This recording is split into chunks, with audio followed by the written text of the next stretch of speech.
Mick, we can see you, which is good. Can we hear you? Hello. Yes, that sounds Can you good. hear And me? perfect. And Casimir, are you there? Gentlemen, I'm just off the hauler, taking the skyhook down to the planet's surface so I don't have video. Back from an asteroid belt in Insmother where we've been very busy. How are as, you all? as we will see, it's good to have you back, man, Casimir. It feels like a long time since you've joined the show. You It used to has be on here been. more, It has right? been a long time. I've been on a storyline quest in real life for Ah, much of this CSM term, so been pretty busy. Haven't made a lot of appearances, but yes. so Casimir, uh, I remind me, is this your third term in a row? So are you like barred from running for CSM next year? Correct. Yes, I am term limited. I joined in CSM 17. I was elected shortly before what we refer to as the heresy, where Mittens resigned at the same time as Luke Annanen and Storm delays. So this is all of our third year. All three Right. of us are So term limited and will not we're be we're running gonna have again. a lot So of yes. force change next year. Mm-hmm. Mick, it's your so for those of you that don't know, Casimir is the Goonswarm representative on the CSM. Mick Fightmaster is here with us today. Mick, I know you've been on my show before, right? This is the second or third time. Yeah, I think it's the second, maybe third time. I can't remember. I think we had This is some certainly the CSM most reaction intimate shows. setting that we've been in. Very good. You represent Wormholes, right? And it's your first term. Can you, for those of the viewers that don't know you yet, can you say a few words about who you are? Sure. So as Oz so eloquently said, I'm the Wormhole CSM McFight Master. This is my first term running for CSM. I was able to snag the number 10 slot, so by the skin of my teeth, we were able to come together and get a Wormhole candidate on the board, as it were. I've been playing since 2009, been in Wormholes since 2013, 14, somewhere around there. I love it. I live in C5 along with the rest of the members of the Alliance No Vacancies. It's been great. And the opportunity that we've had this year to have an impact on not just EVE in general, but also Wormhole space has been awesome, largely because of the feedback that I've been getting from the community. So really, it's, I'm the representative, but it's hats off to y'all for doing an awesome job. Nice. Yeah, I must say this year there's just a lot of things happening on the CSM. It's not that it wasn't happening last year, but it feels like things have accelerated a bit, even though sometimes it does feel like it's all moving at turtle speed, and maybe now we're going to snail speed, possibly. But when I read things like without naming specifics, but if we make suggestions and the reaction is like, yeah, this this could be something that we could put in 2027, then it's a little bit On the radar. frustrating sometimes. But hey, I did see some things implemented now that I suggested, I think, pretty much 2 years ago. So at least things Hmm? things are happening at some point. Um, right. So let's jump into the MER. So for those of you that don't know, the monthly economic report is something that CCP puts out every month about the state of the economy of EVE Online. And we get a whole bunch of graphs, and typically we get a summary in the beginning. This They time reversed it's the image order this month. it's It's so confusing. backwards. It's so I just It's I just upside Yeah, down. what was that about? I just let them know, Kaz. I don't know if you saw. I posted for CCP. I was like, "What is? I can't work with this." I'm pretty Yeah, sure it literally is backwards. it Yes. is backwards. Yeah, yeah. I'm Uh, gonna have to start at the end, and then we're gonna click to the yeah. left, which We'll is go. gonna be weird. It's gonna be mess me up the entire stream. Yeah. But the summary this time is not necessarily an economic summary. The summary that we're seeing this time is a summary about the history and future of the MER, because what they're saying basically is that the MER right now, as it is, it has a lot of flaws in the data, and so they're going to be discontinuing some of the data sources, and a lot of the graphs are going to change. This time there's a few missing, but they're continuing most of them just for continuity, but they're already announcing that the MER is going to look a lot different in September and months after. So they're naming some of the issues here that we already knew. That I think the import-export chart was always something that you had to know how to interpret the data to really know what it says and what's in there, because it has some holes in there, some not. Then they're talking about singletons here. They're talking about jump bridges not being part of it. So I think in the end, it's an interesting, or you tell me, Kaz, from an alliance standpoint, is it an interesting intelligence tool, or is it really just too late, or is it just a bragging rights when you move into a new region? It is of some interest. The data is of limited precision, right, for all the reasons you say, and some of it has always been guesswork. No one has ever been able to determine for sure which hulls are counted and when.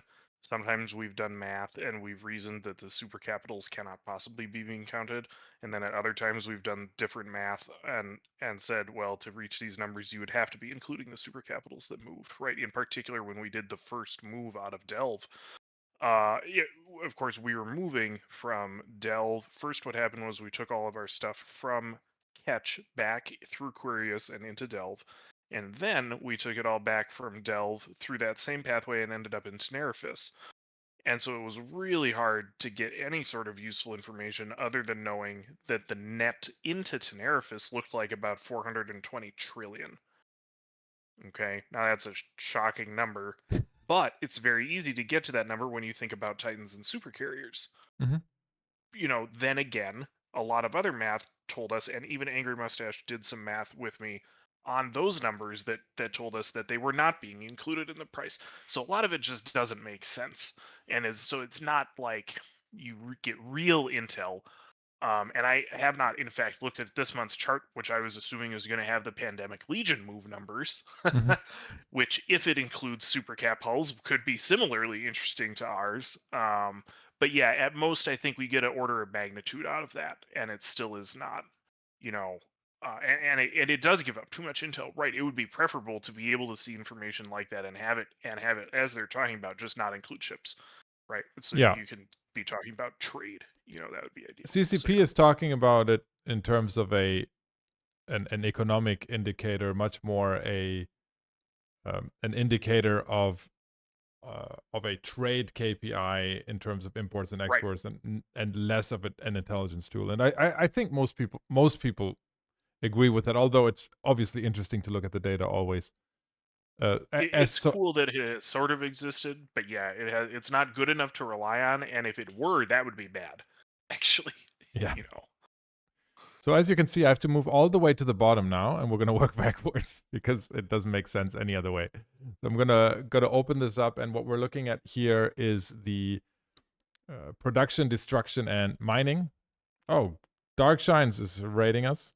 I was gonna say, I saw him rating earlier, and Dark Shines was literally streaming self-planning, alliance, and admin, which sounds boring, but is pretty much the best content on Twitch as far as EVE Online is concerned. I mean, I learned earlier. Yeah. I learned earlier. He went through the FATs, like the fleet tokens that you collect for attending a fleet, and he was kicking people out. He was reprimanding people for using the wrong ships. It was riveting. So Dark Shines, welcome to our little MER show. Should I make a bad joke? Did that appeal to something in your German nature, Oz? That is, yeah, it is some of the best content in EVE, both the sandbox stuff and the mechanical parts of it. That's cool to think about. Man, I should have streamed when I was doing the moon planning spreadsheet for Goonswarm. Dark Shines did. Recently moved, and Dark Shines did stream the moon planning Excel session. It was riveting. I mean, it's not for everyone, but it is definitely for me. Definitely for me. So, absolutely. Thanks, Crota, for gifting Dark Shines a sub. All right.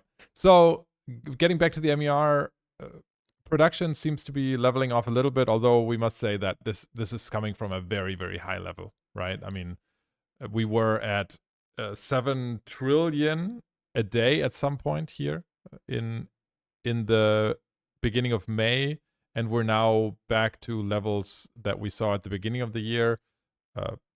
I would say May is very much Barbaroga and war economy, right, guys? I mean, I don't know how much you're involved in the industry. I know you are, Casimir, a lot in your alliance, but 7 trillion a day, that's war economy, right?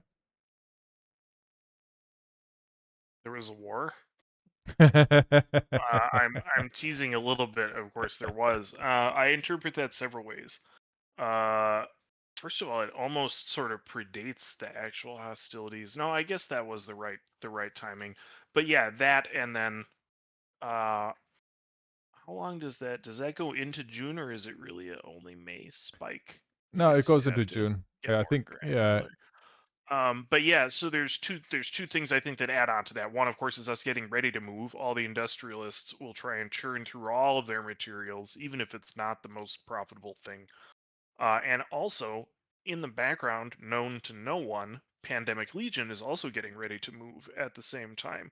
Maybe they don't really get going until later, but they have a ton of very old, very serious players that I imagine were advised to start wrapping up their affairs long before anyone heard of it. I could be wrong, but yeah. So there's a couple background things there also. But But yeah, overall, there wasn't just a ton of feeding during that war, so I wonder. yeah, but we did see. We also did see the initial phase of the Barbaroga implementation was kind of insane on the production side. If you're looking at how much was produced there, they're now People did more really sitting go around. crazy. They're now more. I think we haven't seen a lot of them destroyed compared to the ones that were built, but we'll hopefully see that going forward. At least the prices are dropping now. Mining and destruction are settling in at okay levels. I mean, if you compare it to the history, we're higher now than we were in 2020, 2021, 2022, all those years. So it's in a much better place. As far as mining, higher almost than 2019, right?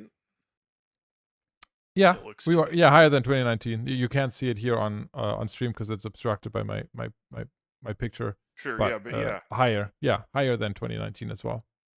So it's that's good. But remember, this is all based on market price, so not on cubic meters. So this is not volume mined. This is prices mined. So this does have to do with the MPI, and the falling of the mining in terms of market price here. A lot of it is also related to the market, to the mineral price index dropping in the last few months, Which has leveled off all of a sudden. And yeah, we'll get to that, right? a little bit, yeah, and almost across the board too, with some notable exception. Well, I'm looking forward to taking credit. Don't worry. Yeah. So overall, this month not too many changes. Maybe a little bit less production than we were. So now we're moving. We're going backwards. Key economic figures. Anyone's you guys want to talk about? You were mentioning some in Insmother here. Is there something you want to point out? Can you see that? Do you have it in front of you, Casimir? My understanding is that we did quite well on mining specifically. The asteroid ore in particular validates that, and yeah, that orange bar bears that out. Orange So bar is we're the home. highest. Yeah. We have always lived in SeaTac J6 ever since the Russians invited us there for the first time in 2007. Delve, we've never heard of that place. We're doing good. Very good. Yeah. So 3.72 trillion mined in Insmother is higher than Fountain, and it's higher than Veil of the Silent. So it looks like you guys got going pretty good in August. Absolutely. I didn't even check the other 4 regions. Is Wicked Creek look good on there? Wicked Creek is also 2.4 trillion, number 4. No, Oh yeah. number 3 in front of Fountain. Yeah, pretty good. That's a lot of mining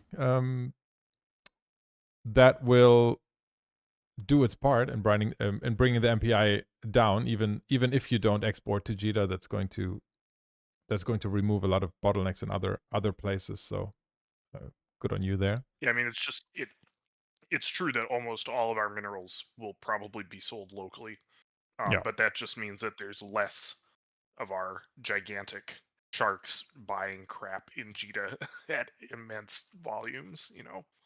Yeah. Yeah. Kaz, quick question for you on the mining component for these systems or like these regions. Would you say that the ones that are doing particularly well are what like percentage of systems in those regions have the mining upgrades in them, roughly? I don't have a percentage like that in my head, but basically our strategy was that within the direct umbrella range of CTAC-J, that includes basically 75% of InSmother and about half of Wicked Creek, and I think a third or 25% of Scalding Pass.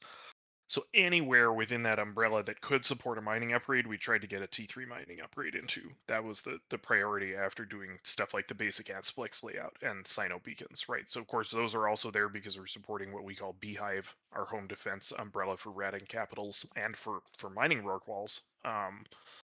But that is exactly why we have crab walls, we have crab beacons for dreads and supers to do. We have a home defense fleet, so that means we deprioritized stuff like exploration upgrades, stuff like subcap ratting upgrades within that area. It really is mining heavy. That's the priority, and then we fill in with like a level 1 or a level 2 ratting upgrade. Okay. And then all the rest of the crabs, the real degenerates, get thrown outside of the umbrella. All the exploration upgrades, the heavy level 3 subcap ratting upgrades are all outside of that in the outer parts of the cluster. Which that's what makes our space, the new space that we have claimed, is actually the second best nullsec space in the game just due to density. There's 4 regions basically stacked on top of one another. And the core of it has all become mining, and people are going after it, as you can see. Yeah, I was gonna Apparently. say, very cool. I don't even know if we have fracked a moon yet. We've taken moving much more slowly this time. Last time we really went extra fast, faster than we thought we would, and this time people were still tired, honestly, from the first move when we had to go again. So we've taken our time a little bit, and yeah, a lot of moons just haven't fracked except the beginning R4s. But yeah, that just goes to show the belts are subbing in. Yeah, no kidding. All right, cool. And we're seeing that on the graph that we're looking at here on the screen. This is asteroid ore mined. This is actual volume, so this is cubic meters, and we are seeing the ramp up in July and the continued high level in August. That is the highest out of the last few years. So this is good. Good signs for mining. And this is the graph that we were looking at earlier. The highest bar on the left here in terms of all volume mined is InSmother, followed by Wicked Creek, and then Fountain. Jeez, 1 and 2. All right. Gas. Mick. This is much more wormhole territory. That seems to be up as well. Is that what your feeling is as well on the ground? I think gas is one of those things where folks just get excited when they see it and then they just chomp on it as quickly as they can. So it'll just ebb and flow like we've seen on the chart with people having activity.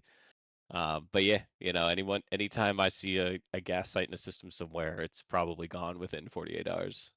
It goes quick. Yeah, unfortunately, like prices aren't as great as they used to be because a few of the uses for wormhole gas were removed in the last few years. I want to say, is that something that you're feeling, or is it still, very lucrative and basically it's all gone, as you say? I mean, it's a very easy to do activity that doesn't take a lot of like investment. So because it's easy to do, the ISK per hour against your investment is always going to be positive. They did remove, I think it was partial like components for capital components, if I remember correctly. Yeah. It got removed from that, but removing that at the cost of making capitals cheaper, I think in the overall benefit of the ecosystem was a good thing. So I wouldn't necessarily like take that back or want to go back to that area. But yeah, it's people are still doing it and knocking it out as quick as they can. I've seen some like prospect fleets. People have like 15 to 20 prospects, and they're just chomping away on it. And they'll clear a whole site within less than an hour. Yep. Yep. You need Yeah, money I for think that. that change was in Equinox, right? And it's worth noting CCP really actually did the right thing there. Wormhole gas still does get used in the cap build chain, but now it's only part of one subcomponent line instead of being part of all of the basic Tech 1 cap components. So there still is consumption, there's still demand for it from us, from cap builders, but without it being just in everything in very tiny amounts. So that was a good change. Yeah, agreed. Ice continues to rise, but nothing really big there. Metanox. So the latest change to Metanoxes was in September. So we in the latest patch, I think again the cost to run Metanoxes was increased again, right? That was this week's patch that Correct. Yes. came in, right? So we're not going to see that here. The overall the green bars here, the Metanox proliferation, as I call it, hasn't changed all that much. How does it feel for you guys? How is that? How are Metanoxes feeling from an alliance perspective? Casimir, I guess, as Totally yeah. lovely. I mean, honestly, we're in a position where we don't use them that much. We use them in certain outlying spaces that we have a hard time getting to, where they can't be fracked or shouldn't be fracked. Stuff that's outside the umbrella. For example, all the moons that we gave away to corporations, all of those are either within the umbrella I was describing, or they are behind it relative to NPC space that borders us. So Curse and Great Wildlands. So there's pieces of Deterid that we cannot directly jump to from our stager, but they're farther out of range of any hot dropping action. So all of the corporate owned moons are there, and then we use Metanox on the stuff that is really very close to NPC, and on the moons that we own in Curse directly. Come at us. We need fights. Please come try and take our moons. Curse, come to Curse. Okay, so um so yeah, it varies. But then there are other, like we still own Immensia, for example. We're gonna do what we call Locust fracking, that where we frack them all in a weekend and relocate the alliance, and we move the umbrella and have that cover a ton of Rourke walls, and we'll have 4 or 5 mining fleets out at one time for 8 or 12 hours in 1 or 2 days, and just mine all of those moons. So I think we are, and that tracks with my understanding of how the game fits together. That we're not the use case for that, right? The design of Metanox is that if you have a moon, even if you have no crabs whatsoever, you should still be able to get value, right? You own the moon, and there's this baseline that comes out of it.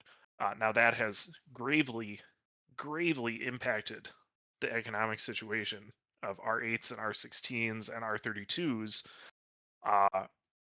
for reasons that we can talk about, because there's just a lot more of them being mined because of Metanox now, and there's not enough consumption for those materials.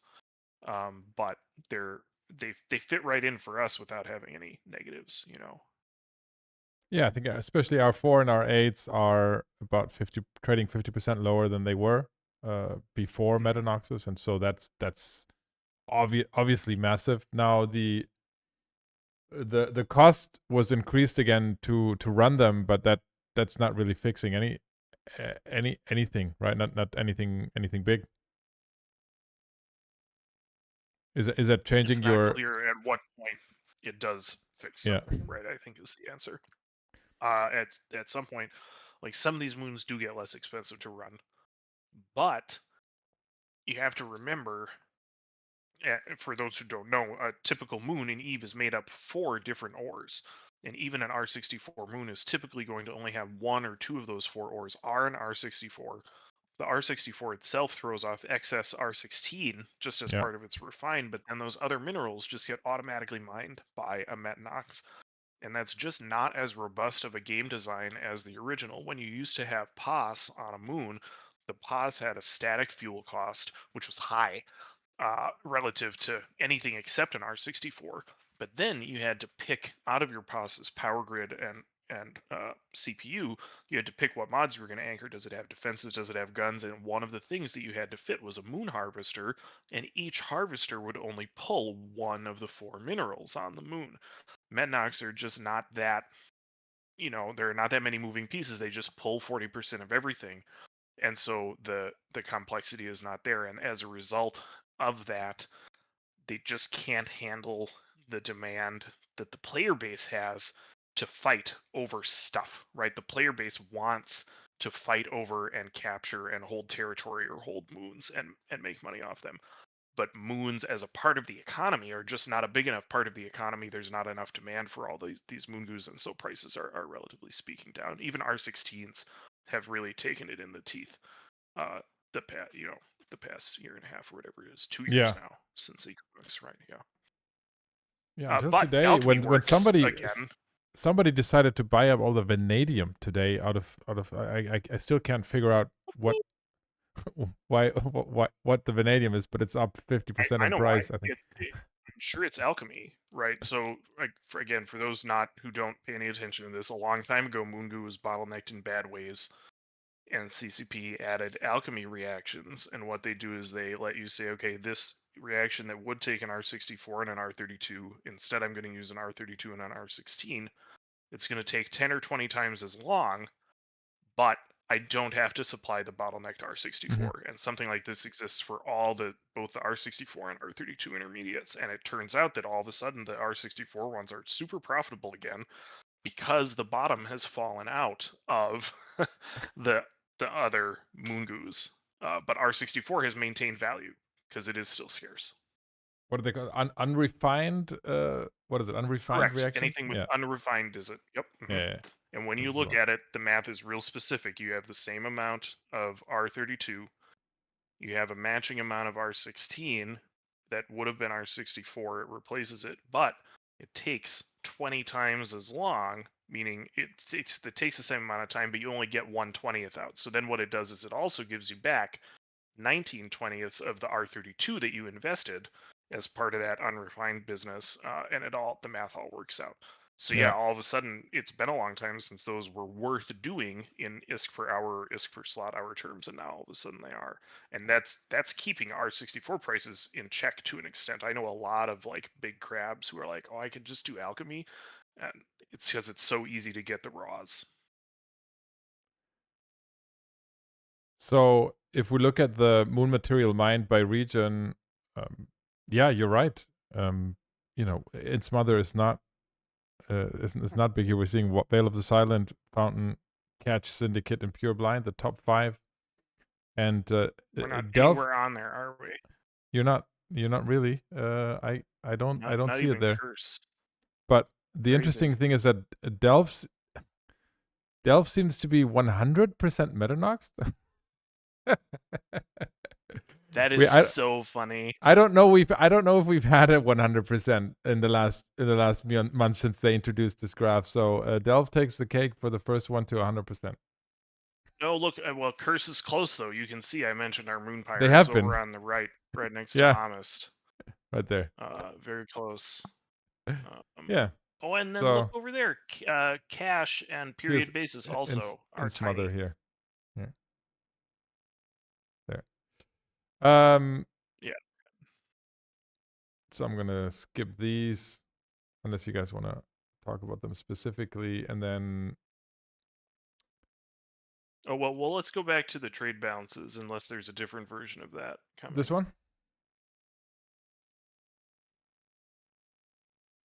This is Tenerife is 28.8 trillion plus, because 73 out in and 45 out, or 45 in and 73 out, I guess. Yeah, which way? This is leaving, right? Yeah, the blue is leaving. This should be the other way around, I think. Like, I'm guessing minus 45 should be exports and plus 73 would be imports, right? But no, you guys left Tenerife, so this should be red and this should be blue and this should be plus and this should be minus. Exactly. But I guess it's They have the colors wrong, Yeah. or something. But yeah, I think this is the aftermath of us moving out of Tenerifis and PL's move, right? You see people leaving Ethereum Reach and Paragon Falls. That's PanFam territory. Yeah. And so if we scroll down, I suspect you'll see a big red bar under either Veil of the Silent or Branch or Tenal. This is imports, biggest imports in Insmother, and then Veil of the Silent right behind it. Yep. If you ignore the Forge, yeah. Yeah, sure. Cool. Yep, we continue to move in. PL looking suspiciously small. You have to say that. All right. I got to move up in this weird order, and we're going to look at is supply for the second month in a row. And I don't remember us having that in recent times.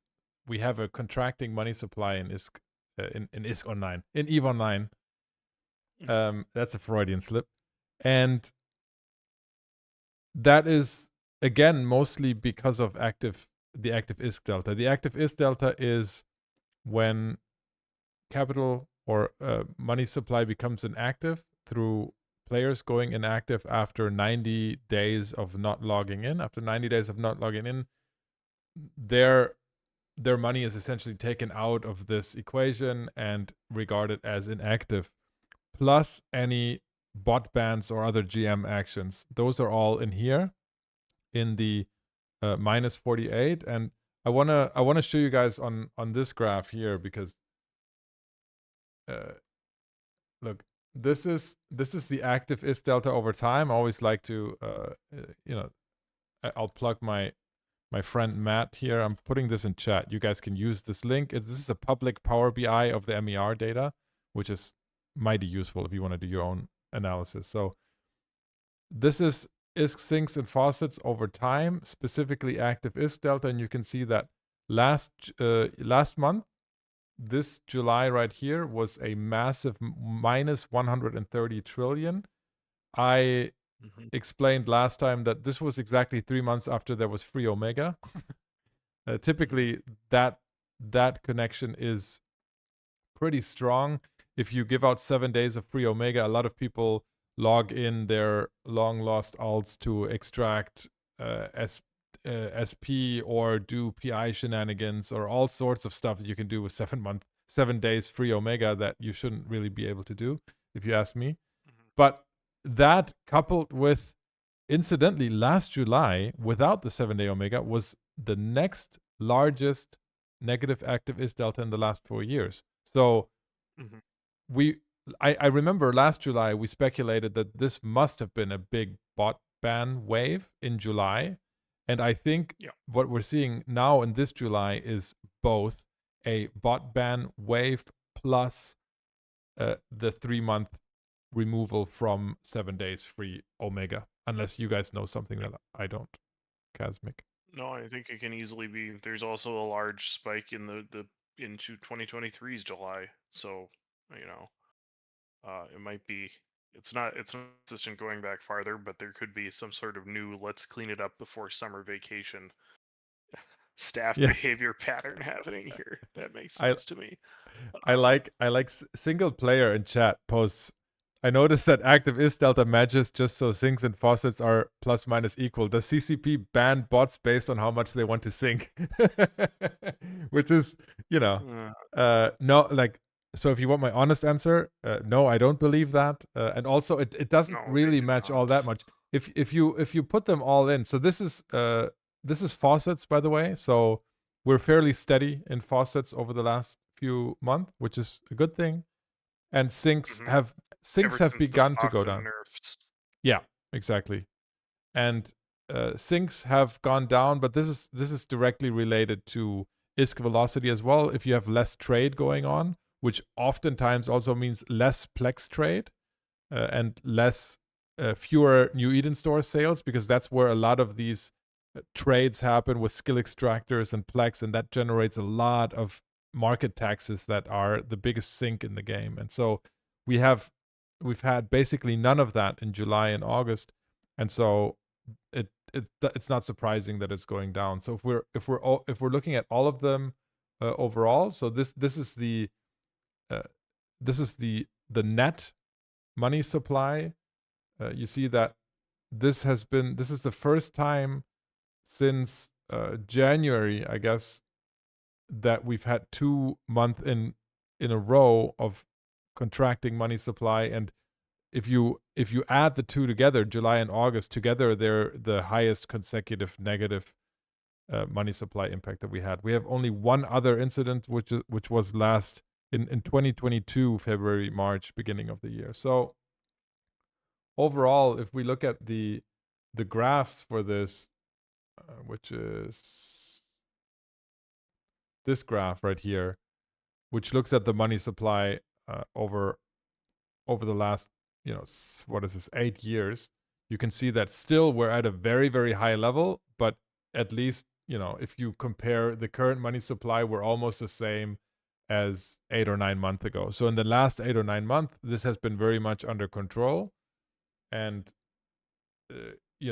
most of what we saw from 2022 to 2025 is Podschwen and, sorry, Mick, earmuffs, but blue loot in wormholes.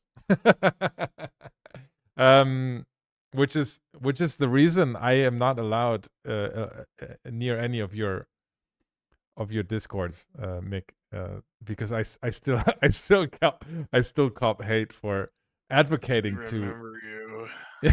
to nerf. Oh, you I'm have sure to, you Kazanor. have to stand your ground, Oz. I have to. Well, it was the right thing. It was the right thing to do. If you look at this money supply graph, this is basically directly related to inflation, and nobody likes rising prices outside of the game, and definitely not inside of the game. And if you give the system more and more ISK, that's going to increase prices for everyone. And sure, if you nerf one area of space, somebody's going to be negatively impacted. That's just what always going to happen. But we have to. The only thing we can go back to is the risk and reward formula, which is arguably, it's a very, very complicated matter, and there's going to be an endless debate between nullsec and wormholes and lowsec. But I think looking at the money supply, I think we did the right thing back then, and we're in a much better place now, which, obviously is my opinion, but feel free to say something. I was gonna say, I think it's one of those things where if you see something getting out of hand, you tune it, right? And sometimes you have to tune it pretty harshly. I've noticed that CCP seems keen to be iterating quickly, so it's the sort of thing that we can tweak, balance, watch the data, see how it impacts the metrics and whatnot, and then make basically data-driven decisions, right? Taking everything into account. So I think we're finding that balance right now. It's definitely different from what it was 2 years ago. It's a big jump from what it was 2 years ago, but it's all about finding that balance and tweaking it appropriately. If you compare now to 2 years ago in wormhole space, like how are things different now? I mean, because from the outside looking in, people were they were seeing the C5 exports, 20 trillion a month, blue loot, and the meme is just rich wormholes, which obviously is not.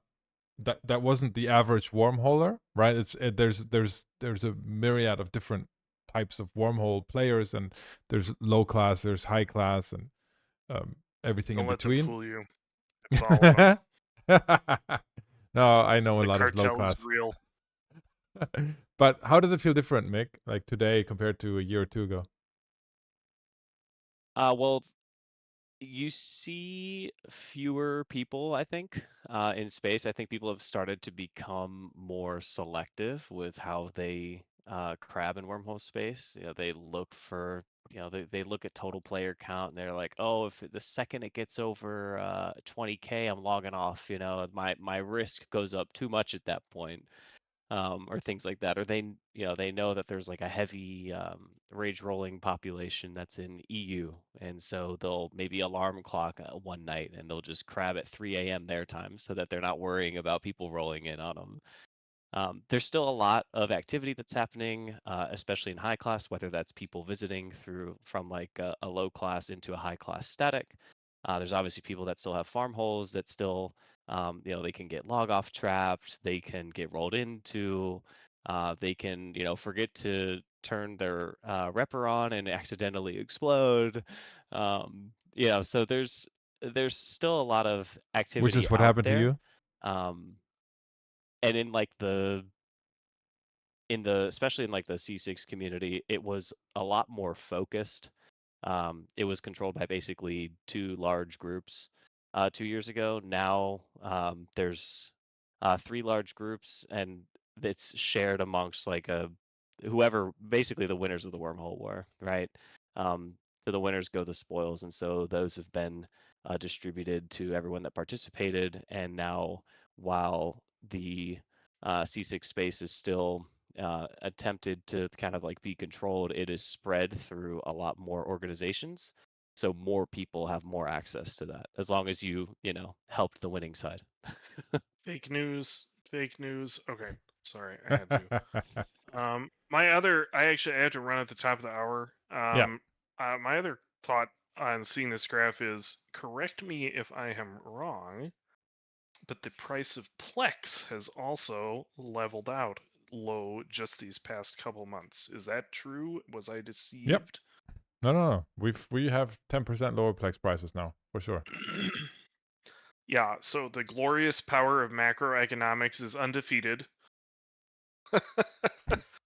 I've often speculated about Plex prices being maybe influenced by other things, but the fact that it really only takes 2 months of a contracting money supply to see the inflation just run out of gas on the thing that is absorbing all of it is possibly the least surprising thing ever, right?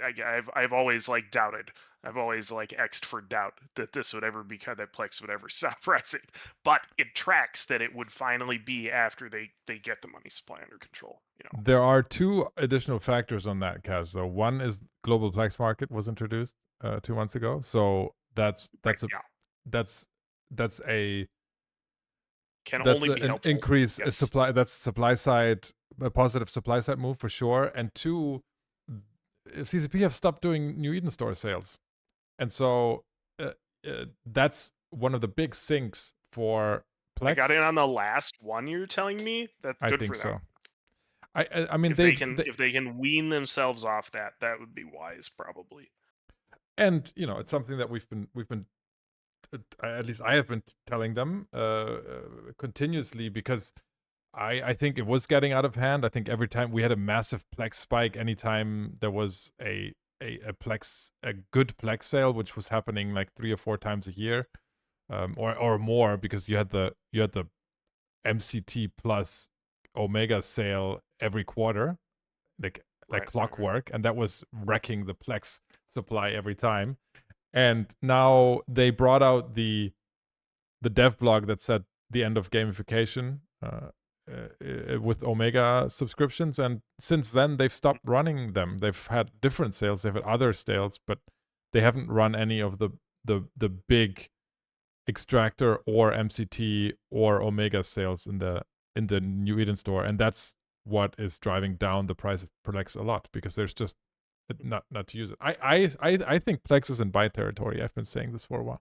I think it went down another 3% this week. I think I would buy Plex right now. I think they can't wean off completely. Like, I think CCP can stop doing this until Pearl Abyss says the numbers need to be 2% better, and then we're gonna have a Plex again in the New Eden store, and we're gonna be rich. Yeah, because they need to dress up maybe. CCP to be sold, right? I mean, hey. No, I won't even begin to speculate. But what a great topic to end on. Thank you so much for having me. But yeah, I have to roll. Yeah, go join the meta show. Or right? Is that what you're doing now? Indeed, yes, correct. Go Yes, I have. go to the competition. I'm incredibly popular. Thank you. Have a great day, y'all. See ya, Kaz. Thanks for stopping by. Bye. Yeah. Ever since I moved back to Germany from Australia, I'm now in direct competition with the meta show again, which really sucks, because I really enjoy I used to enjoy watching the Meta Show and or listening to the podcast, and it was, it was great to have 2 Saturday night shows that were going on that people could watch when they're going on at the same time. And apparently, we're competing over guests now. Jesus. You need to have it like the networks do, and just get one of those lineup sheet basically, and who gets the prime slot based on viewership, and you can alternate every month or something.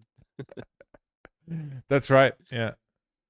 Well, if it was still brisk on there, or then I would be very worried. But right now I think they're in a restructuring phase. So I think right now it's a question of, is the Meta Show going to get back to the old glory or not? Because if they do, then I have an issue. I have an issue. I need to figure something out. Then we got problems. Then we got problems. All right. You would think, a lot of people say it's different target groups, but it's not. I really don't think so. I think the variety content Eve talk show segment is quite broad in the types of players I watch. All right, Mick. That's the beauty of the game. Let's click through the last few graphs here. Velocity of ISK. Honestly, nothing really happening here. You can see in the last 2 months the lack of New Eden store sales, because this is PLEX spikes. This is PLEX spikes from, holy shit, there's a 2-for-1 extractor sale going on, or a hypercore sale going on, and then this is not, which is fine, because that's not really what this graph should be showing. And they're doing that down here. They're taking out PLEX and contracts, which I would like to see a graph that includes contracts but not PLEX and adjacent items, because what we really want to know is, in the velocity of ISK, is how much are people trading within the EVE economy. Like, I don't care about people buying and selling PLEX, because that's either a long-term investment or it's out of game, it's Omega time or skins or something. But I want to see the EVE economy, and the EVE economy has been not great in terms of ISK exchanging hands for the last years. And so this is not a great indicator for the economy. Like, I would like to see a significant increase of this, because that would mean that more people are doing things, more people are building, are trading, are just ISK exchanging hands, which would be a good indicator of activity happening. This just shows why the active ISK delta is negative. So we gotta bring in those new players and get them rich and get them trading. Yeah, and just don't do it through a PLEX what this shows, Mick, this shows me is this is the veteran effect, right? I mean, this is veterans sitting on massive piles of ISK. Like, that's just it. This is the price indices. So this tracks inflation within EVE Online, and the big one that everyone always likes to talk about is the yellow one here, which is the MPI, the Mineral Price Index. And this one went out of control during what the player base calls scarcity, so the resource contraction and redistribution that CCP was doing after 2020. And then it basically kept on rising. Even after the initial redistribution phase, it just kept on rising, because there were various bottlenecks at different times. There was very little reason to go mine in large quantities. The Rorqual was completely changed in the way it worked, and so we ended up in an MPI that was at some point at 360 here. So this is compared to a 0.100 in 2004 when we started. So minerals were 3.5 times the price that they were at the beginning of this. And so in the last few months, CCP has actively tried to bring this down. They've said this in interviews, they've said this in dev blogs, and we've seen different minerals come down. This month, actually, if you look at most minerals are coming down, with some exceptions. I mean, pyrite is still not coming down. Pyrite continues to be at a very, very high level. But if you look at most of the others, I've had a look before. I can actually pull up let's see if we can do this Yeah, pyrite spontaneously. is still the bottleneck, right? From what I Pyrite understand. right now is the closest thing to a bottleneck on minerals that we have. Yeah, for sure. Yeah. Let me see if I can pull up the game real quick. The reason it's not up is because last week I was actually playing a different game, which really never happens, but I'm telling. but it does. Yeah. So if you're looking at the various minerals and where they're at, we have isogen, which has come down from a peak. It's still quite high, but isogen has come down, especially compared to a year and two ago. It's come down, 50-60% compared to that. If you look at megasites, come down quite significantly. Mexilon has come down, albeit slowly, and basically steady for the last 6 months. Morphite is the one where CCP said they overdid it, but it's still falling down. They've tried to reverse this trend a little bit, but it's still dropping down. So people still mining a ton of morphite. Noxium overall trend coming down, especially since last April. And pyrite is the one that bucks the trend. So if you look at pyrite, this is Metanox driven, and it comes from 10 all the way to 30. So tripled in price for one of the most used minerals in the game. And this is what's dictating. This is what's keeping the MPI up right now in this environment. Because tritanium Is coming down, and Zydrine as well. Is there any kind of, and this is all speculation, but do you think that there's any kind of like stockpile effect happening where people are offloading big stockpiles of their minerals because they're worried it'll get changed or anything like that? So for the past 6 months, it was definitely a mixture of all of that, because I think for many years people were sitting on stockpiles, people were investing in minerals because it was quite easy to restrict supply. You didn't see any uptick in mining. There wasn't really hope on the horizon for a large sums of minerals entering the economy, and this all changed in last March when we had the big March 18th update that introduced the new mining upgrades, etc., etc. And then ever since then, we've seen more and more changes, like bigger rocks, new sites, etc., increased reprocessing yields, at least for pyrite. And so, all of that came in, but then Metanox also happened. So Metanox kind of contracted that because pyrite used to come from a lot of the manual moon mining, especially of lower quality moons, and so that's why pyrite is not under control. But everything else, I do believe that, and I can speak for myself, I used to have very much strategic mineral resources, and I started dumping all of them last year, obviously after the changes came out, or I would have been banned. I've been selling all the minerals I have. I have almost insignificant amounts of minerals now, and honestly, I wouldn't even buy them now. Like, if we look at this graph right here and we look at where the MPI is, I don't think CCP would be happy with where the MPI is right now. I think there, because right now you're at the same point that you were at the height of scarcity.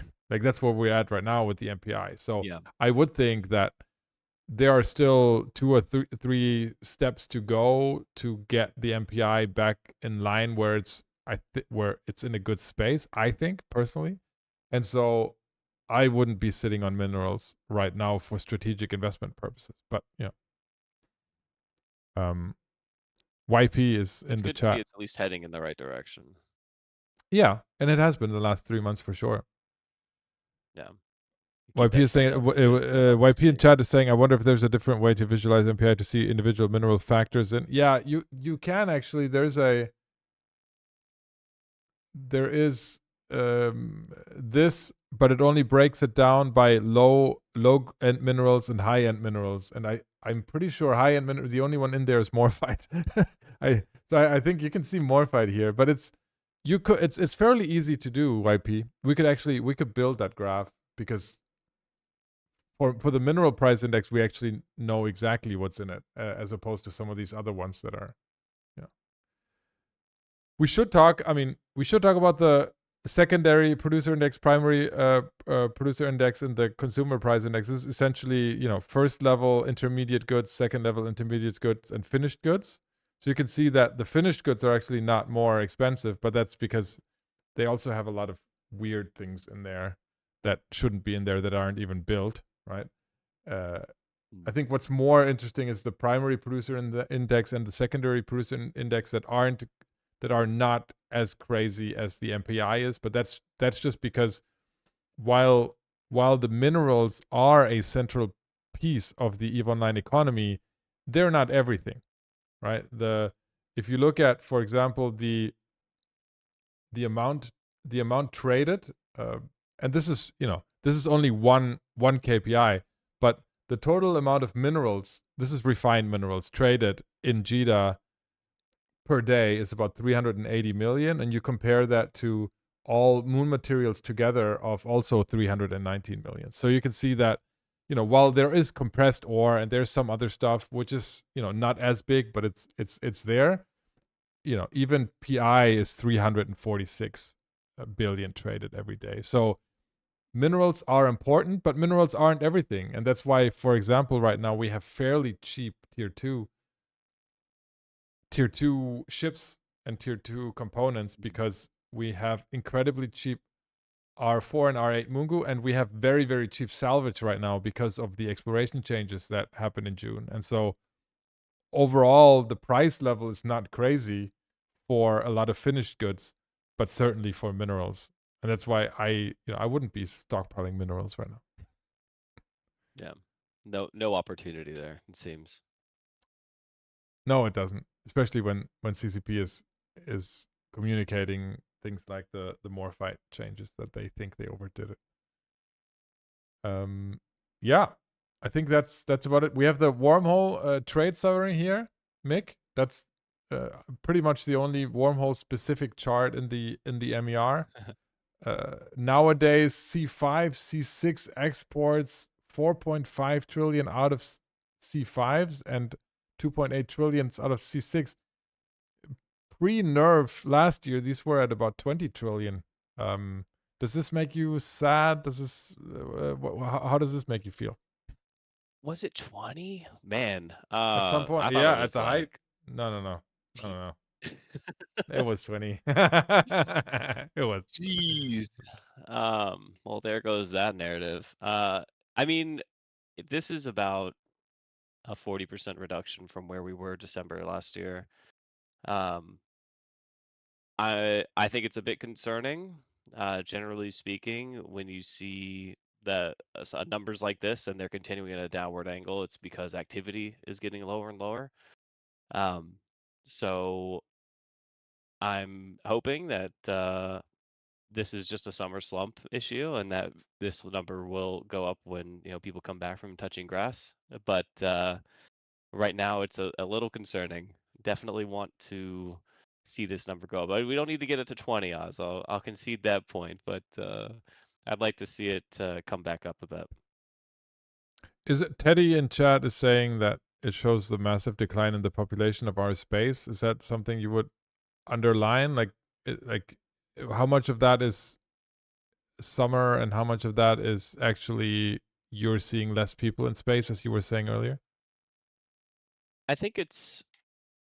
I mean, I definitely there's a component of that for sure. I think in a game like Eve, that has so many different sides to it, you see all these other areas of space getting like these new things or like new ways of interacting with people. And then when you come to wormholes, it's largely minus some, a couple balance passes and maybe some like QoL balances and UI fixes and things like that.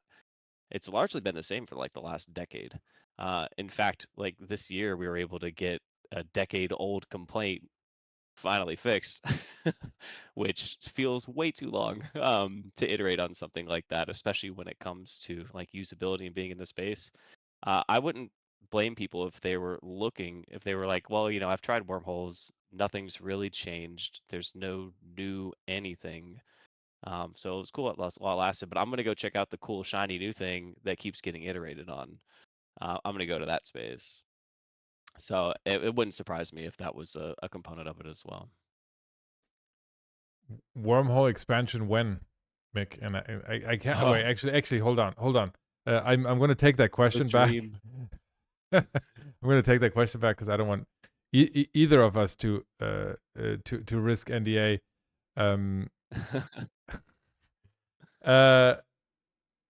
So people in chat keep saying, was it really 20? Yes, guys, it was 20 trillion. Go back to like an Oz report or an MER from me, like I don't know. I had your father on, Mick, CCP Jotun. No. My space dad, yeah. Your space dad on when we had 20 trillion and we discussed this. Overall,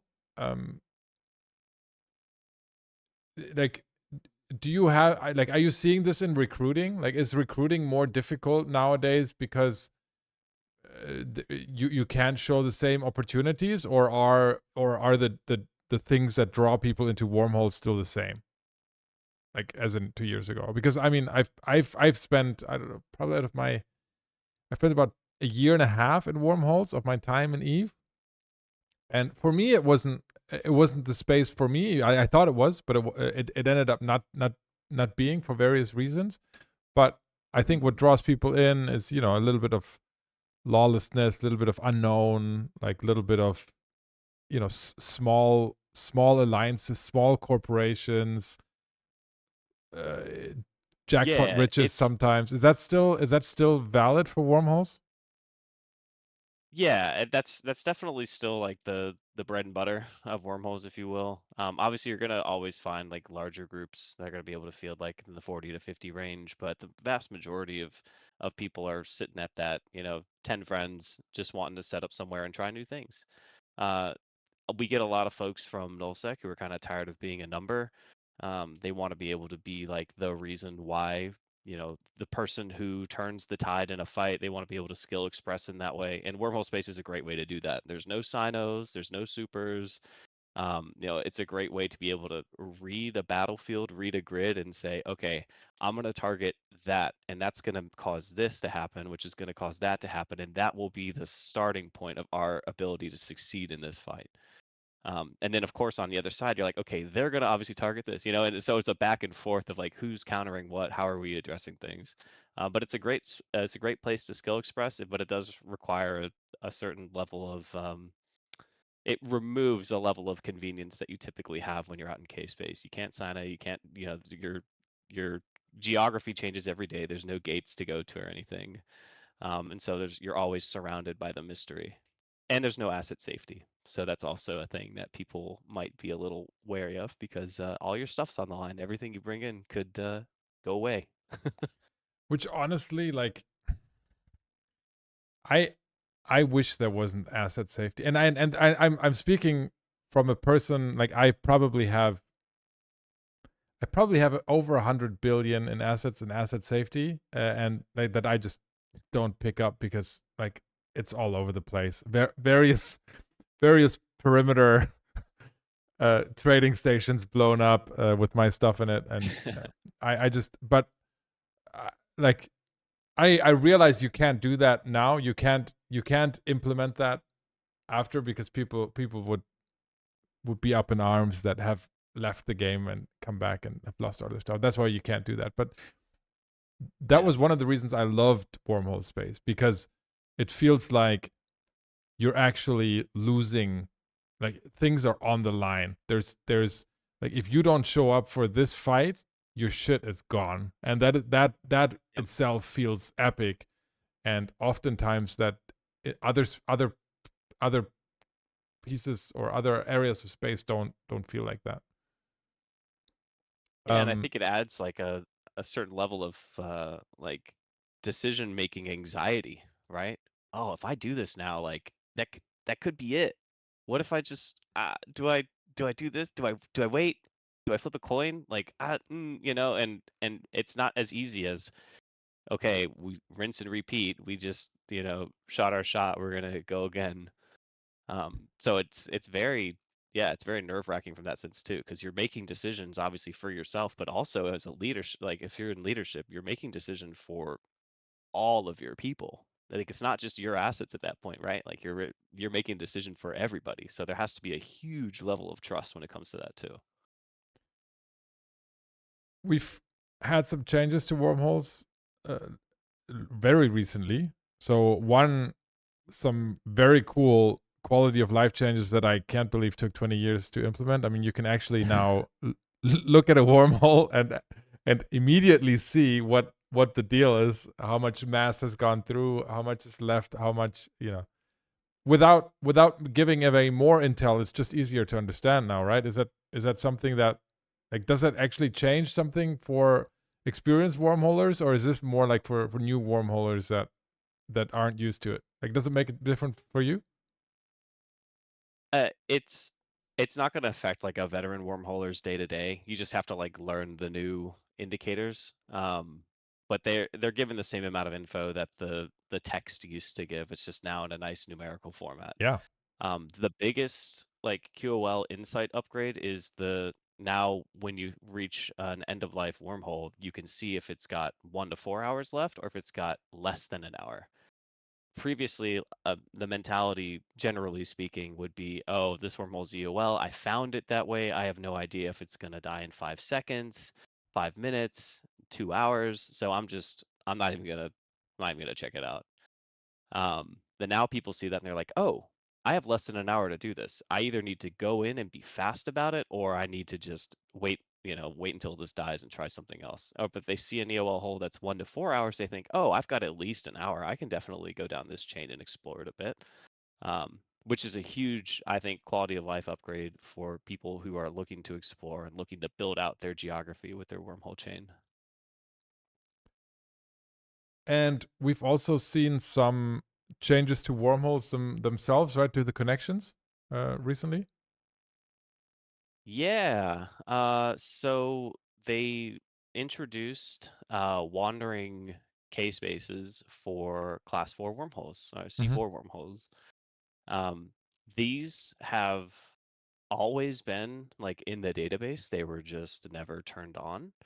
And so we actually, if anyone's in Wormhole UN, you can go and check out someone brought this up. It might have even been me. I can't remember. But we basically took feedback like, hey, how would y'all feel if we introduced these? And the large consensus was, yeah, that would be cool.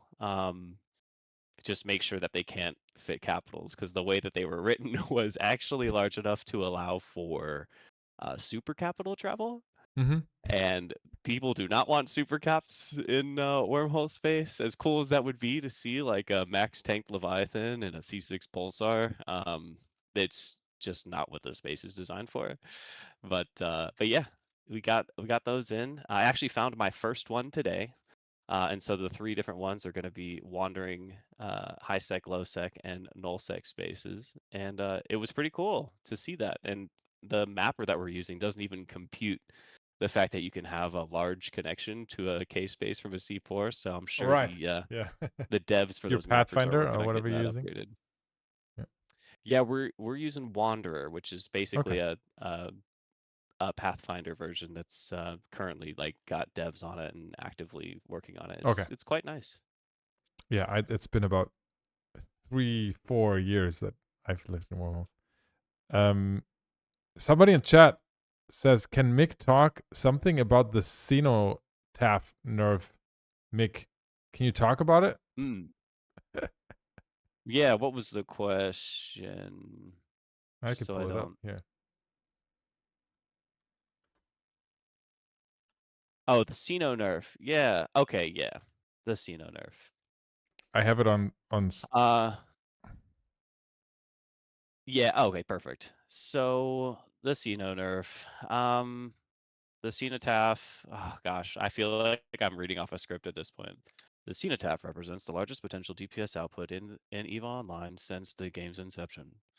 Okay. Yeah. It that that impact still exists. Unfortunately, in my mind, I think that while it's nice that it can't be a viable like armor brawling ship anymore because these ships will obviously do incredibly well in an armor brawling environment. Now they're just going to become exclusively used for shield because they have so many mids and enough fitting to be able to be shield wings.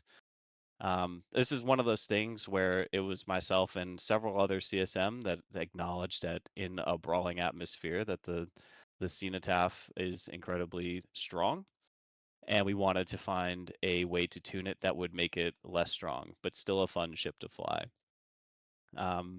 We obviously presented a lot of solutions. CCP is going to decide for themselves. And again, like I said earlier in the stream, this is one of those things where we're hoping that CCP will look at the data, and if there needs to be another tweak, we'll make a tweak. There's been a ton of options in my not latest, but the second latest Wormhole UN meeting that I had. We talked specifically about the cenotaph. The recording for it's out there, and I basically took that recording, made a bullet point list, and sent this to CCP and said, this is what the Wormhole community thinks would benefit a nerf for the Xeno. And so they took that under advisement, and this is what we got. So we'll stay on it. But I think it's still incredibly strong. It still represents the strongest potential DPS output out of a subcap in EVE Online since its inception, and hopefully we'll be able to balance it a bit more. What did you think about some of the other changes that we saw in this massive update? I mean, there's the list is very long, but are there any others that had a specific impact on wormholers? So I'm interested to see how the MNI fits in now, because when it comes to like wormhole brawls, obviously you're limited by mass on your connection. So the fact that it gets the like 15% reduction in armor plate mass penalty per level, that would be cool to see how it impacts maybe people using that more often. Granted, generally speaking, when you're jumping to wormhole, your plates aren't online, so that may not matter. But the biggest one is definitely going to be the armor rig change. Mm-hmm. Now we're seeing armor battleships hit like 1,200 meters a second, and that's speedy. Something that we haven't had to deal with before. So I'm really looking forward to seeing how that kind of shapes the battlefields of these large armor brawls, where maybe people are going to start, diving in on logistics wings, or maybe making a move to reposition to avoid some threat that's happening on the other side of the battlefield. So I'm really looking forward to it. Oh, and also the Sin. Hooray. Sin, so very cool now. With its warp scrambler range and strength bonus. Watch out, super pilots. You never know when that Sin might just want to be holding you down. This is the Sin upgrade right here. What about Marauder nerf? I know at least back in the day, Marauders were very much a staple in wormholes. Are you still using Marauders, and what does the change mean? The biggest difference, I think that's going to impact wormhole, because like once we had that mass change on Marauders, we just weren't using it for like mass PvP anymore. Mm-hmm. The Golden Fleet was killed the second that the mass got an extra 50% added to it. I'm not super stoked about the fall off bonus reduction. Mm-hmm. I understand why it was made. But I think that's going to limit a lot of the folks who use Marauders in like, especially for like roaching fleets, if they're going from one hole to another, trying to crab. Now it's going to be not. It's going to be more difficult. Basically, it's going to be more of a hassle. It's going to remove some of that benefit that the Varger offered. I am happy to see the change in how Bastion works. I think that's a huge buff to armor Marauders. Very interested to see like how people will develop fits around that, and the fact that the triple Ansel Varger is now has to basically been removed from consideration. It doesn't have quite the cheese factor that it used to. I think that was a good change as well. Okay. We have, I mean, if you look at the market impacts, we're definitely seeing some of these ships on my dashboard of largest moves. Interesting. The biggest hit in pricing was to the Retribution, which dropped 22% in price, which wasn't necessarily because the Retribution anything happened to it, but it was the Svipul and the Confessor being buffed that is probably now moving people off the Retribution. And you see the Varger also, you just mentioned that, dropped 15% in price since this announcement. So that's pretty insane. Yeah. The Hecate, on the other hand, up 18%. I mean, it wasn't even touched. Was the Hecate touched? Not that I know of, other than it's not allowed directly. yeah. Oh yeah. I did run into a Hecate fleet the other day. Yeah. I think it was actually Minmatar Fleet Alliance. It was an old guy from a friend from Wormhole Space I ran into. I said, "Hey, in local." So it's up 18%. It's basically gone from the market. So it was all bought up. 95% of all. I have to say Hecate just because Tecate is one of my favorite beers, and I just look at that and I say, hey, this looks like the beer. So I don't know how to pronounce it, but hey, the Hecate was 95% of supply was bought out in Jeddah, which is pretty insane. And what you're seeing here as well is that the Sin is trading 70% above normal average. So certainly the Sin and the Stormbringer that was also buffed recently is looking. That's right. Yeah, that and the Skybreaker. Yeah, Are getting that very utility high. very much in high trade this month or this week. All right, Mick, anything else you wanna mention while you're on the show? Are you running for CSM again? Oh yes, yeah. I'll be running for CSM again. I will be forever chasing the fabled Wormhole expansion that we hopefully, maybe one day, who knows, we'll get. So yes, I'll be running again. I'll put an announcement out in Wormhole UN. I was also told by my corp mate Luft wanted me to tell you hello, and also another another member wanted me to tell you that you are very handsome. So thank two you. little compliments for you. Oh my god. Oh my god. What a day. What a day. You know what you should do, Mick? I have an idea. So you came in 10th last time, right? What you could do is you could come in 11th, and then if CCP picks you, then you know there's a Wormhole expansion. You know, that's meta. So That's meta. meta game, right? Oh, meta. Do we take the chance? Do we risk it? Well, yeah, I'll be running again as well. So I'll see you on the campaign trail then, Mick. Awesome. Yeah, no, it should be a fun time. I love the campaign trail, getting a chance to chat with folks and kind of put the wish list together. And that's one thing that'll be different from last year's campaign season is this year when I campaign, I'll be able to compile the wish list, and for whatever reason I don't get on, I can at least send it to CCP and say I did a thing as one last final act, and if I do get on, then it'll be able to hit the ground running. Nice, cool. Then I'll see you back when we do maybe a discussion round for the CSM candidates on the show. Would love to have you back, or anytime we discuss the MER. That was a lot of fun. Thank you, Mick. And I'm going to take like a 30-second break to get a beer, and then we're going to talk markets. So thank you, Mick, and we'll be right back.